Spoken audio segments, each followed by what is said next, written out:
When they came to the place that is called the Skull, they crucified Jesus there with the criminals, one on his right and one on his left. Then Jesus said, "Father, forgive them, for they do not know what they are doing." And they cast lots to divide his clothing. And the people stood by watching. But the leaders scoffed at him, saying, "He saved others. Let him save himself if he is the Messiah of God, God's chosen one." The soldiers also mocked him, coming up and offering him sour wine,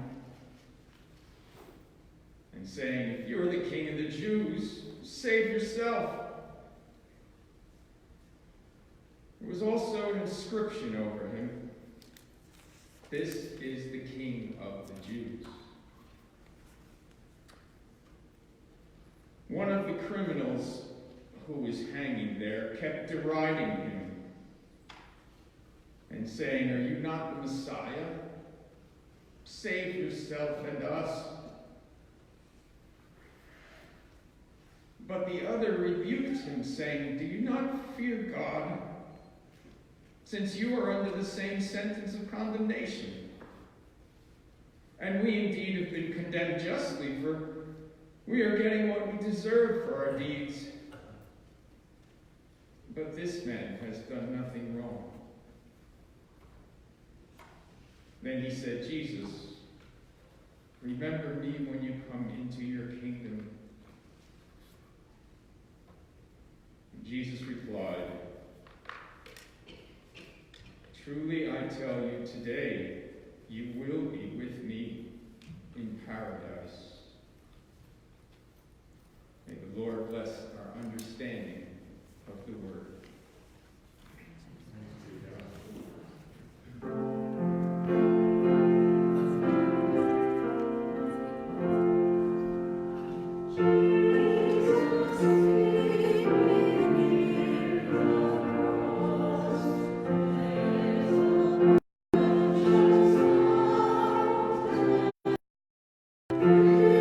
Jesus as king, and that is that we all have these notions that come to us from the culture about what a king is, and our tendency is to project these ideas of what a real king is onto Jesus rather than to let Jesus redefine these ideas about what a king is come in two styles. The first comes from the present British monarchy. And so we think of a king or a queen as somebody who lives off in the comfort of a palace, the luxury of a palace, who from time to time deigns to come amongst the commoners and to benignly wave and smile, but pretty much is irrelevant, removed from what life is about. That's one image of what a monarchy is. The other comes from shows like Game of Thrones. I didn't actually watch Game of Thrones, but I get the impression of what it's about. And there, the king is the one who has the backs of his loyal subjects, but if you betray the king, if you're not one of his loyal subjects, if you are his enemies, then he will swoop down with violence and vengeance to wipe you out. Those are our two images of what a king is. And the image that you got from the reading that Fred just shared with us of what Jesus is about as a king could not be different as night and day from these two distortions.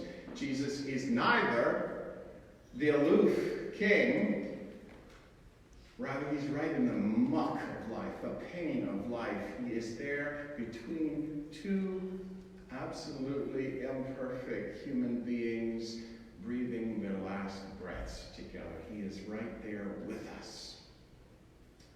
And that second version, where a true king is one who will swoop down to wreak vengeance upon one's enemies, well, the king that's revealed in Jesus teaches us to love our enemies, and then incredibly enacts that out in the most radical way when he suffers and sacrifices himself, not for some people, but for all people, and then hanging on the cross with his dying, looks down upon his enemies, those who have conspired to put him on that cross, and says those extraordinary words, "Father, forgive them, for they know not what they do."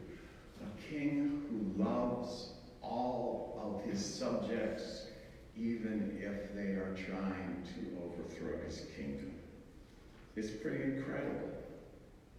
And yet the second distortion about what the true king is pretty deeply embedded in our culture and has always been, and it's led Christians to have a very distorted picture of who Jesus is. It's led the worst, most gruesome instance of this, of course, was the Crusades, when so-called Christian soldiers, legions of soldiers, traveled to the Holy Land with crosses emblazoned on their shields for the specific purpose of making Jerusalem Christian territory and slaughtering Muslims along the way as some kind of faithful act to Jesus. But it's also found in what I would suggest is a very disturbing kind of theology that believes that God only loves Christians, and if you are a non-believer, that this God that Jesus reveals to us intends to sadistically throw all non-believers into the fires of hell for eternity. That's just perverse. That is not the Jesus that is revealed to us.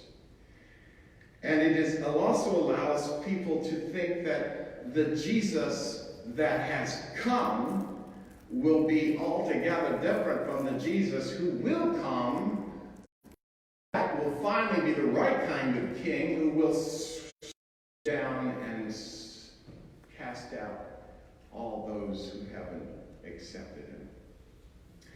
But even if we don't accept these kinds of what I would think are somewhat perverse theologies, I would suggest that that second version of what a king is so deeply embedded in our culture that it's a part of the thinking of all of us. And in particular, in relationship to the notion that the human race can be divided into two categories of people, the loyal subjects and the disloyal subjects. The good people and the bad people, and that there are some people who are more worthy of God's love and of our love, and others who are less worthy of God's love and our love. But that's not what you see in Jesus on the cross. All are deserving of love. God loves all people, whether Muslim, Jew, Hindu, atheist. All are loved. And our story presents, however, us with this kind of clear dichotomy, even as we are led to divide the world into two categories. There is in the story itself a dichotomy.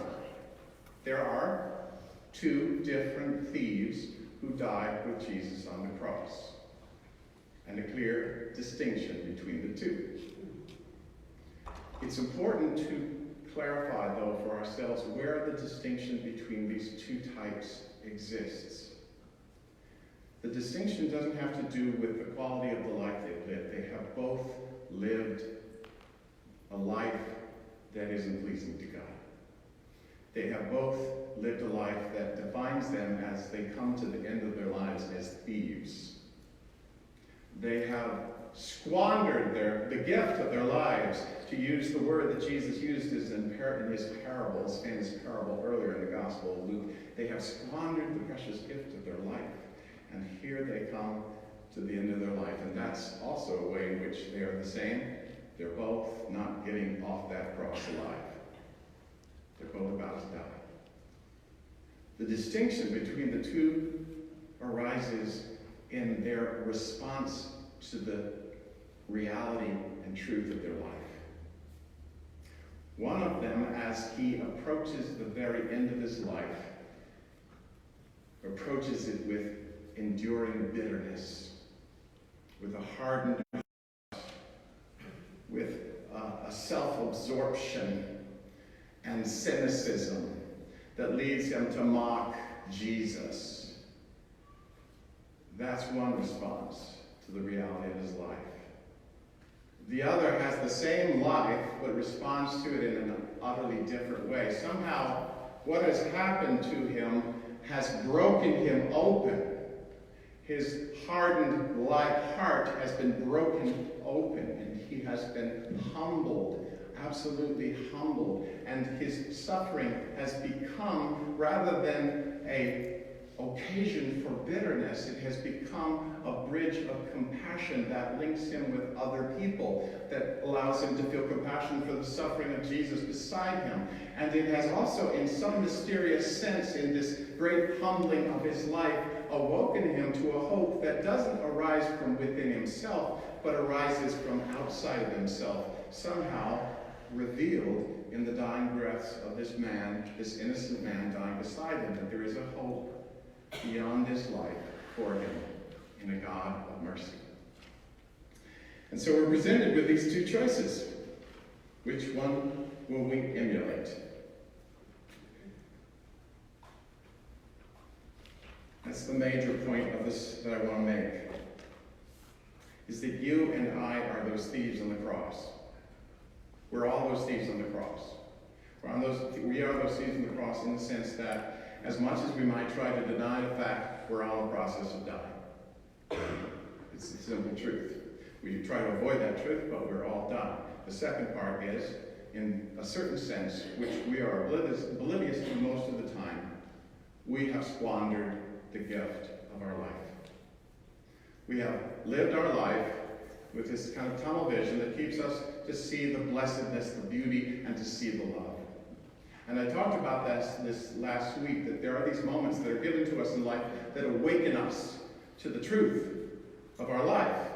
That life is a gift, that it's precious, that it's sacred, and that love is the thing. And I talked about how last week, for parents, the birth of a brand new baby is one of those moments. It just sort of awakens a parent out of the slumber of our lives, that suddenly we see what matters, that life is precious and beautiful, and love is the thing. There are these moments that come to us. As most of you know, I made a beautiful trip with my family to Ireland last month. 2 whole weeks I went to Ireland with Kate and Andrew to visit Bobby, who's over there. It was a really beautiful time. Part of the reason it was beautiful is we got to explore this enchanting, beautiful land. But the deeper reason why it was so beautiful is that we were able to do it together as a family. And that it's really rare in our family for us to have these occasions when we are all together these days. Andrew lives in Maine and Bobby lives in Ireland. There were 2 moments on the trip, though, that stood out for me. And I shared this Tuesday night at Fred's group. Nights that were about saying goodbye. The first was 8 days in when we drove Andrew to the airport because he had to get back early to go to his job. And the second was 14 days in when we had to say goodbye to Bobby. And in both instances, I felt welling up inside of me tears. And there was this mixture of profound gratitude mixed with sorrow. It was simultaneously an experience of blessedness and of pain. The sorrow had to do with the fact that having to say goodbye and recognizing that in some ways I have squandered this gift, that this is what life is about. It's this profound gift of love, and that I've been able to share it, but most of the time I've taken it for granted. And the awareness that in certain ways I could have been a better parent, but that wasn't the primary thing. It was mostly also the awareness, the passage of time, and not knowing how many more times like this there will be. There will come an end to these times, just how precious this all is. And it was painful in that regard, but it was simultaneously this profound gratitude that I have been blessed to experience love, and I've experienced it with these kids. And nothing is more rich than love. That love is the thing. But it was, as I said, both beautiful and painful at the same time. But it was a sense of awakening.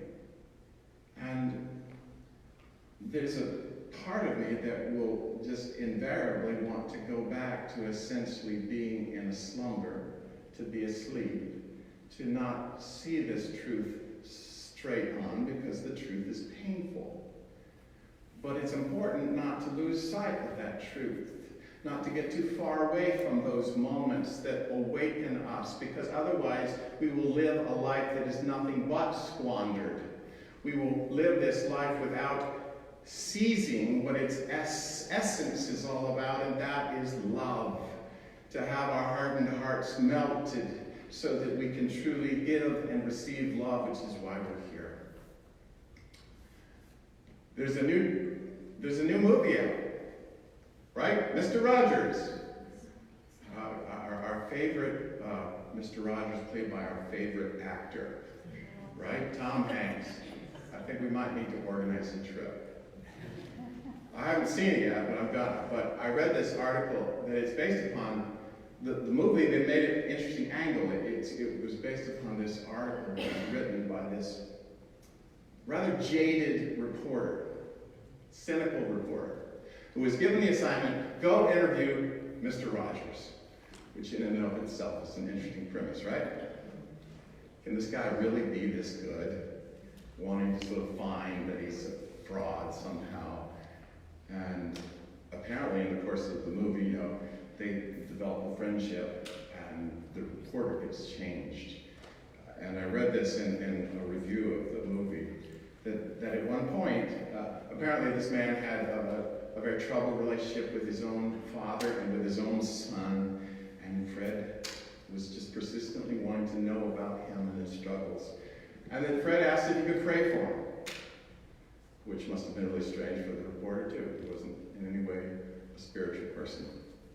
He said when he prayed for him, these are the words that the reporter used to describe. It was like my heart felt like a spike, and then in the room it opened up like an umbrella. That's what he felt like when Fred Rogers prayed for him. And that it changed the way he looked at life from that point forward. That he recognized what mattered. That's the kind of thing I'm talking about. Those moments that open us up. And you can see the temptation to keep it closed down. To be like the cynical thief. Because it's overwhelming what we experience in those moments. But if we don't allow our hearts to be opened up by the grace of God, then there really was no purpose for us to have been born. Because that's really why we're here, is to love. Love one another, to let love in and let love out. That's why we're here. And that's kind of the choice that's offered to us in those two thieves. How are we going to respond to the fact that we're going to die? Do we do it with a hardness of heart, of cynicism? Or do we somehow let the mystery of God's grace break down into our life so that our hearts are broken open and love reigns, and we go into that great mystery trusting that there is a greater love that holds us all together? Please pray with me.